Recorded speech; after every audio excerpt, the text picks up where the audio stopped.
Well, thank you, Speaker. Here we are again discussing this privilege motion dealing with Liberal corruption at Sustainable Development Technology Canada, or SDTC. And so for those who are watching at home who are asking, why are we here? And the answer is simple. The Liberal government simply refuses to comply with an order from this House to produce unredacted documents in regards to the $400 million green slush fund scandal at SDTC Canada. These documents would allow the RCMP to investigate the corruption of the Liberal insiders at SDTC, and despite a clear majority of MPs in this House voting to compel this government to release these documents, the government simply refuses to comply with an order of this House made by the democratically elected citizens of this country. Even this Prime Minister's Speaker agrees with us. In September, the Speaker ruled that the House has the undoubted right to order the production of any and all documents. Order. The honourable member for Waterloo. I do regret and apologize for interrupting the member. It was always already determined in this House that when the Speaker is elected, it does not belong to the government or the opposition. The Speaker represents all members in this place. The member should... Again, I appreciate the honourable member's point of order. I do want to remind members, though, that when the Speaker is elected, the Speaker is impartial and doesn't belong to parties. The honourable member for Red Deer-Lacombe. Let me rephrase, Madam Speaker. We agree with the Speaker when he says the House has the undoubted right to order the production of any and all documents from any entity or individual it deems necessary to carry out its duties. So I ask again, Speaker, why are we here? We're here to hold this government accountable for its mess, its corruption, and wrongdoings. So what does this motion do? The House is simply asking for these documents so that they can be turned over and scrutinized not only by the RCMP, but by members of Parliament, because it is our privilege and our right to do so. Nothing in our motion calls for the RCMP to conduct any type of investigation, and this is not an abnormal request, as the House enjoys the absolute and unfettered power to order the production of documents that is not limited by any statute whatsoever. These powers are rooted in the very fabric of this House, having been enshrined in the Constitution Act of 1867 and the Parliament of Canada Act. And here is a quick refresher on the role of Sustainable Development Technology Canada and why it is being investigated for corruption. SDTC is a federally funded nonprofit founded in 2001. It was set up to approve and disperse funds to clean tech companies. The latest mandate for the agency was to disperse $1 billion over 5 years ending in 2025-2026. And let's call this disbursement the Green Slush Fund. The wording of the slush fund is deliberate.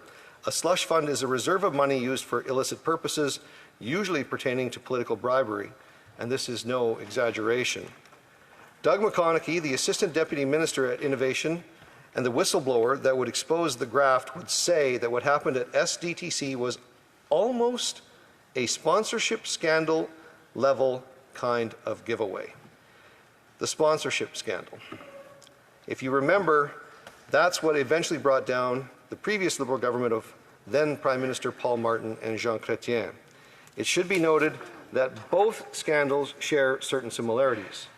Both involved Liberal Party insiders and firms profiting from hard-earned dollars of taxpayers through the diversion of funds from existing government programs created by Liberal governments.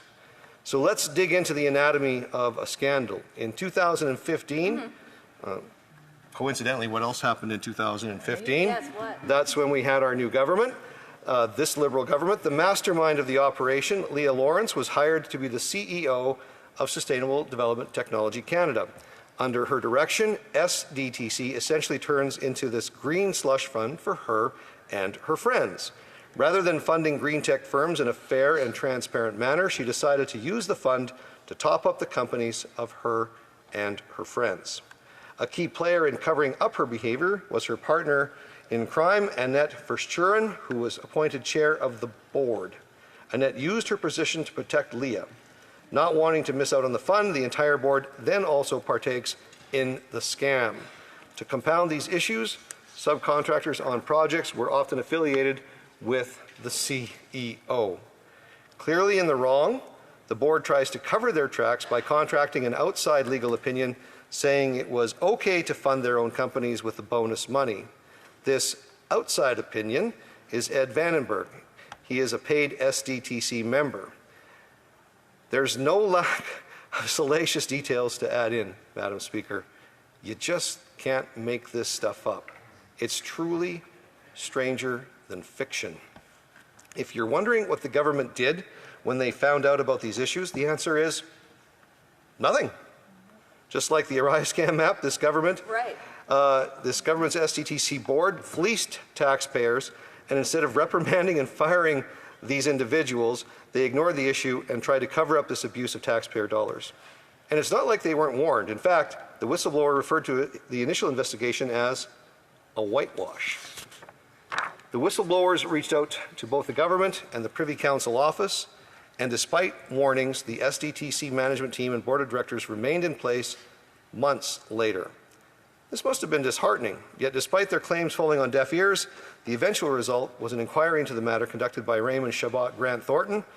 The report confirmed that the whistleblower complaints were actually valid and factual. Not only did the report confirm the multiple instances of corruption, but it also stated the government ignored these findings and continued to fund the organization despite being warned of the board's behavior. Sadly, this is not new behavior and is part of a larger pattern. Over the past 9 years, the government has exhibited a flagrant disregard for transparency and the rule of law. Since this Prime Minister has been elected, Canada has slid down the Transparency International Corruption Perceptions Index. Back in 2015, Canada placed as the 9th least corrupt country in the world with a score of 83 points, and we were improving. Fast forward to 2022, Canada was stuck in a tie for 14th place with a score of 74 points, almost a 10 percentage point loss. In 2022, Transparency International Canada Executive Director James Cohen stated that the problem of money laundering in Canada and other corruption scandals have been headline news in recent years, dragging down the perception of Canada as a clean country. This year's disappointing results show the need to take concrete action to restore Canada's reputation. Not exactly glowing words, Madam Speaker, and it certainly confirms what Conservatives have been saying all along.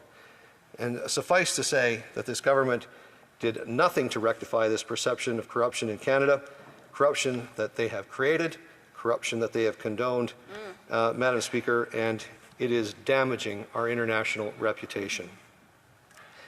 Is it even a surprise that we have fallen so low? Since 2015, the volume of scandals has grown from a steady stream into a powerful torrent, starting with the Cash for Access scandal, worked its way up to the infamous SNC-Lavalin corruption cover-up, Blackface, We Charity, the Mark Norman affair, Arrive scam, Winnipeg Lab documents, foreign interference from foreign state actors like China, India, and Iran and Russia.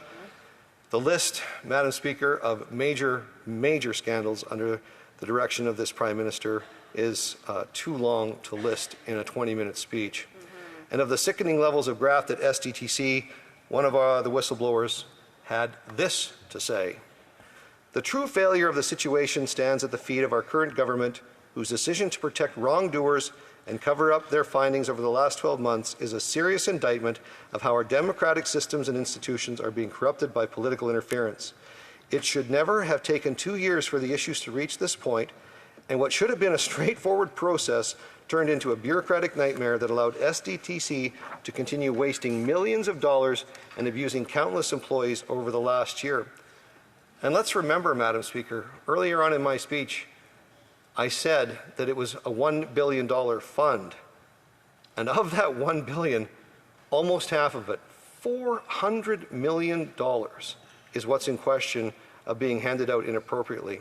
The whistleblowers also claim that the current government is more interested in protecting themselves and protecting the situation being a public nightmare, and they would rather protect wrongdoers and financial mismanagement than have to deal with a situation like this SDTC in the public sphere. Cover up. They don't want to be honest. They don't want to be transparent. And that's why we're here. They don't even want to be transparent. This government doesn't want to be transparent, even now, in direct contravention of an order to produce documents passed by a majority of MPs in this place. So clearly the government knew of the scandal and they tried to hide it. It's really a testament to the moral integrity of whistleblowers that we have this information in front of us today, and I thank them for it. For years they had to toil in what they referred to as a toxic work environment, being a place of work with high turnover and a culture in which loyalties were constantly tested by petty executives. So, what is the scale of the scandal? On June 13th, 2024, my colleague from South Shore St. Margaret's requested a breakdown of the approved funding by the SDTC board. The Auditor General found that the government officials sent nearly $400 million in taxpayer funds to their own companies through inappropriately awarded contracts. And to quote myself, I can't use anybody else's names, but a great speech by Blaine Calkins, Madam Speaker. In doing so, they were responsible for not 1, not 2, not 10, not 50, not 100, but 186 conflicts of interest. Unbelievable. Unreal. 186 Unreal. conflicts of interest. Truly an extraordinary number, Madam Speaker. Now, the government may try to deflect and say that SDTC is an arm's-length organization, but this isn't true either, really. Another major finding of the Auditor General's investigation was that there was several severe lapses in the governance standards. It was only after the Prime Minister's hand-picked Liberal board members were appointed did this fund begin voting itself absurd amounts of taxpayer dollars and hid its corrupt funneling to their very own companies. In fact, the organization received a clean bill of health in 2017 before these corrupt board members were actually appointed. Another interesting tidbit about the Green Slush Fund is that the Minister of Environment served as a strategic advisor for a venture capital firm called Cycle Capital from 2009 to 2018 prior to his appointment to Cabinet.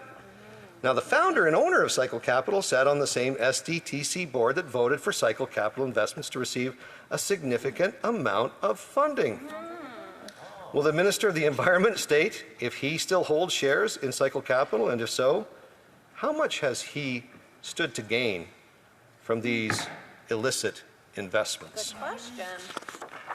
Now, Madam Speaker, if you're still unconvinced of the need for these documents, please consider the words of our whistleblower who told the Public Accounts Committee that, and I quote, just as I was always confident that the Auditor General would confirm the financial mismanagement at SDTC, I remain equally confident that the RCMP will substantiate the criminal activities that happened within the organization.